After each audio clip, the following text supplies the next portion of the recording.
Hello friends, welcome back again on your YouTube channel logic classes of physics.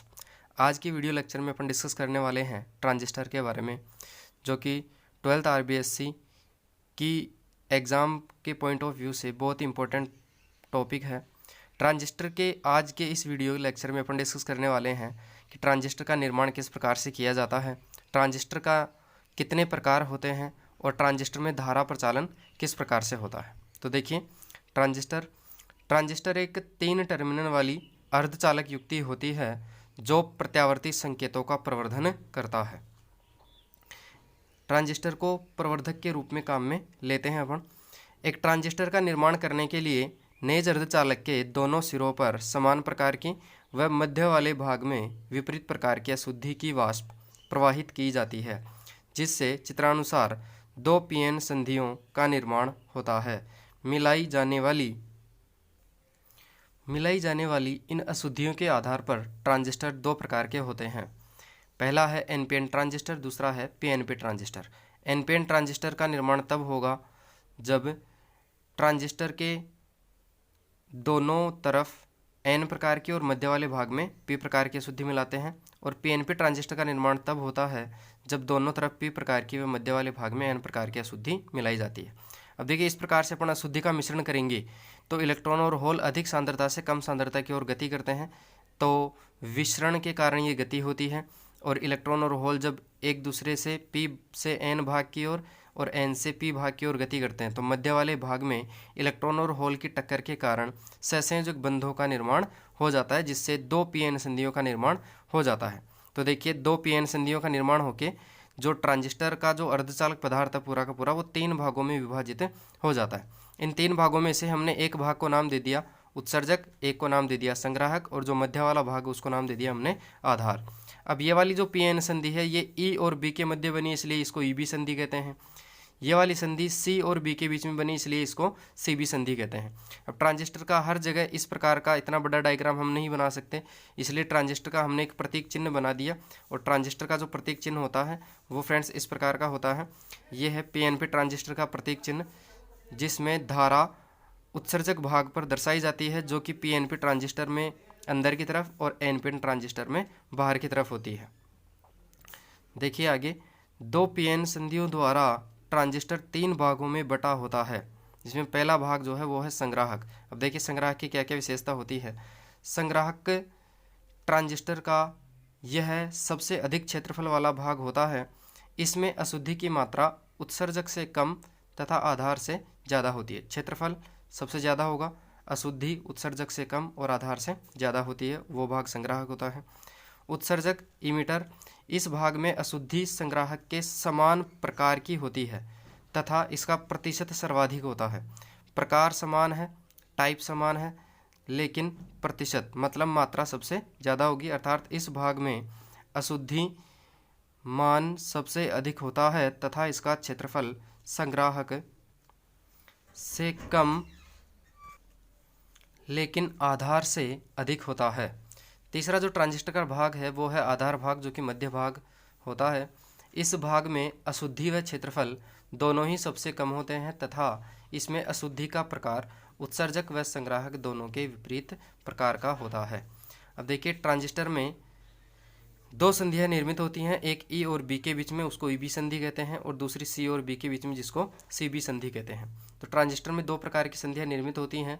EB संधि transistor के उत्सर्जक व आधार भाग के मध्य बनी संधि ईबी संधि कहलाती है, और दूसरी जो संधि है वो है सीबी संधि। सीबी संधि संग्राहक व आधार भाग के मध्य बनी संधि को सीबी संधि कहा जाता है। अब देखिए नेक्स्ट, ट्रांजिस्टर के प्रतीक में वह नोड जिस पर शेष दोनों नोड टिके होते हैं आधार होता है, तथा वह भाग जिस पर धारा की दिशा प्रदर्शित की जाती है वह उत्सर्जक भाग होता है, तथा शेष भाग संग्राहक होता है। अब देखिए, ट्रांजिस्टर का बाइसीकरण अपन डिस्कस करते हैं इसके बारे में। ट्रांजिस्टर का बाइसीकरण किस प्रकार से कर सकते हैं। तो फ्रेंड्स, हमें पता है पीएन संधि का जो बाइसीकरण है वो 2 प्रकार से कर सकते हैं अपन, अग्र बाइसीकरण और पश्च बाइसीकरण। ट्रांजिस्टर में 2 संधियां हैं, ईबी संधि और सीबी संधि। एक संधि का बाइसीकरण 2 प्रकार से कर सकते हैं, तो ट्रांजिस्टर में 2 संधियों का बाइसीकरण 4 प्रकार से किया जा सकता है। मीन्स ट्रांजिस्टर का जो बाइसीकरण है वो हम टोटल 4 प्रकार से कर सकते हैं। ट्रांजिस्टर में ईबी व सीबी दो पीएन संधियां होती हैं जिनके बायसीकरण के आधार पर ट्रांजिस्टर को निम्न 4 प्रकार से बायसीकृत कर सकते हैं। पहला जो अभिविन्यास है ट्रांजिस्टर का पहला बायसीकरण है सक्रिय अवस्था। वह अवस्था जिसमें ईबी संधि अग्र व सीबी संधि पश्च बायसित हो सक्रिय अवस्था कहलाती है। और ट्रांजिस्टर में धारा प्रचालन पढ़ें या ट्रांजिस्टर प्रवर्धक के रूप में कार्य करता है वो टॉपिक पढ़ें। सभी में ट्रांजिस्टर जो है वो सक्रिय अवस्था में रखा जाता है। दूसरा है संतृप्त अवस्था। वह अवस्था जिसमें ट्रांजिस्टर की दोनों संधियां ईबी व सीबी अग्रवायसित की गई हों संतृप्त अवस्था कहलाती है। अगर दोनों संधियों को अग्रवायसित कर देंगे तो उसे संतृप्त अवस्था कहेंगे। फिर नेक्स्ट है अंतक अवस्था।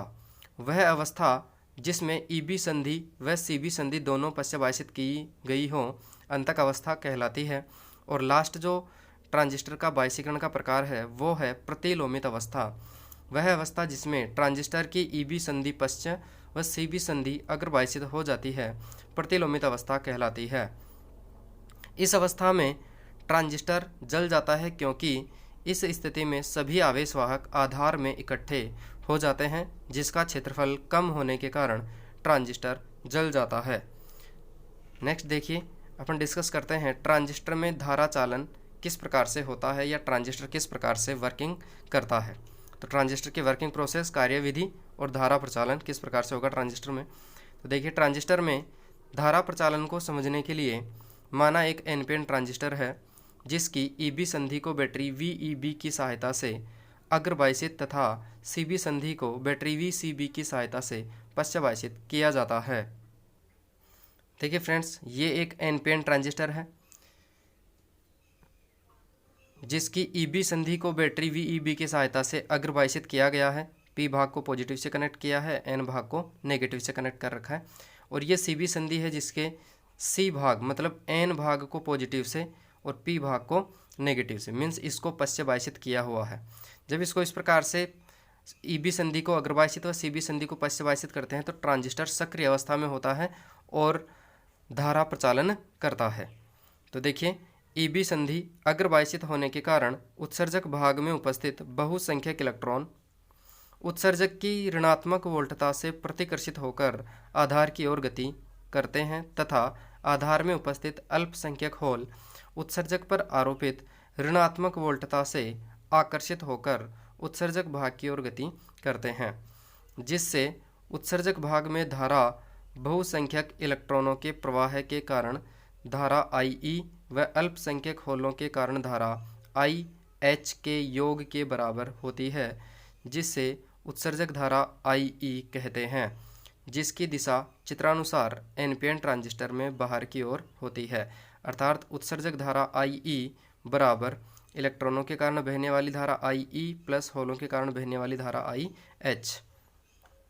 उत्सर्जक भाग से आए ये बहुसंख्यक इलेक्ट्रॉन आधार का क्षेत्रफल कम होने के कारण तथा संग्राहक पर आरोपित धनात्मक वोल्टता से आकर्षित होकर संग्राहक भाग में गति करते हैं, जिससे संग्राहक में संग्राहक धारा IC इन बहुसंख्यक इलेक्ट्रॉनों के कारण इनकी गति की विपरीत दिशा में अंदर की ओर प्रवाहित होती है। आधार भाग में उत्सर्जक से आए बहुसंख्यक इलेक्ट्रॉन में कुछ इलेक्ट्रॉन आधार की तरफ प्रवाहित होकर आधार धारा का निर्माण करते हैं जो इनकी गति के विपरीत अंदर की ओर प्रवाहित होती है। इस प्रकार ट्रांजिस्टर की तीनों भागों में प्रवाहित धाराओं में किरचॉफ के प्रथम नियम से निम्न संबंध होता है। IE = IB + IC। यहाँ IB आधार धारा है जो कि बहुत कम होती है, अतः IE लगभग बराबर IC और IE लगभग बराबर होती हैं। नेक्स्ट देखिए ट्रांजिस्टर का परिपथीय अभिविन्यास। देखिए ट्रांजिस्टर में दो संधियां हैं। दो संधियों को अपन कुल 4 प्रकार से बायसित कर सकते हैं तथा दोनों संधियों को बायसित करने के लिए 2 बैटरियां जोड़ते हैं। 2 बैटरी जोड़ने पर 2 परिपथ बनते हैं। इधर वाले परिपथ को निवेशी परिपथ कहते हैं और इधर वाले परिपथ को निर्गत परिपथ कहते हैं। और निवेशी और निर्गत परिपथ में जो नोड उभयनिष्ठ होता है उस उभयनिष्ठ नोड के आधार पर ही ट्रांजिस्टर का अभिविन्यास 3 प्रकार का होता है। या तो आधार भाग उभयनिष्ठ हो सकता है, उसे उभयनिष्ठ आधार अभिविन्यास कहेंगे, या उत्सर्जक भाग उभयनिष्ठ होगा तो उभयनिष्ठ उत्सर्जक अभिविन्यास कहेंगे, और यदि संग्राहक भाग उभयनिष्ठ होगा तो उसे उभयनिष्ठ संग्राहक अभिविन्यास कहेंगे। तो देखिए ट्रांजिस्टर के तीनों नोडों के आधार पर इसे 3 प्रकार से अभिविन्यासित किया जाता है। पहला है उभयनिष्ठ आधार अभिविन्यास, कॉमन बेस कॉन्जुगेशन, ऐसा अभिविन्यास जिसमें आधार भाग उभयनिष्ठ होता है। तो ये इसमें आधार भाग उभयनिष्ठ है। ईबी संधि को अग्रवाइसित किया हुआ है, वह सीबी संधि को पश्चवाइसित किया हुआ है। ये जो अभिविन्यास है ये एनपीएन ट्रांजिस्टर के लिए है, और ये पीएनपी ट्रांजिस्टर के लिए, इसमें भी आधार भाग कॉमन है। दूसरा जो अभिविन्यास है वो है उभयनिष्ठ उत्सर्जक अभिविन्यास, ऐसा अभिविन्यास जिसमें उत्सर्जक भाग दोनों परिपथों में उभयनिष्ठ हो। तो इस प्रकार से ये विन्यास होगा। ये एनपीएन ट्रांजिस्टर के लिए है और ये पीएनपी ट्रांजिस्टर के लिए है। दोनों ही परिपथों में उत्सर्जक भाग उभयनिष्ठ हैं। ईबी संधि को अग्रवाइसित किया हुआ है और सीबी संधि को पश्चवाइसित किया हुआ है। ये है उभयनिष्ठ संग्राहक अभिविन्यास। अभिविन्यास का जो तीसरा टाइप है वो है उभयनिष्ठ संग्राहक अभिविन्यास, ऐसा अभिविन्यास जिसमें संग्राहक भाग उभयनिष्ठ हो। तो ये देखिए यहाँ पे संग्राहक भाग उभयनिष्ठ है, ये उत्सर्जक भाग जिस पर धारा की दिशा रिप्रेजेंट करते हैं अपन, और यहाँ पे भी ईबी संधि को अग्रवाइसित किया हुआ है और सीबी संधि को पश्चवाइसित किया हुआ है। ये एनपीएन ट्रांजिस्टर के लिए है और ये पीएनपी ट्रांजिस्टर के लिए है। ये हम धारा की दिशा को देख के बता सकते हैं। एनपीएन ट्रांजिस्टर में धारा की दिशा उत्सर्जक भाग पर बाहर की तरफ, वह पीएनपी ट्रांजिस्टर में धारा की दिशा उत्सर्जक भाग पर अंदर की तरफ होती है। Thank you friends for watching.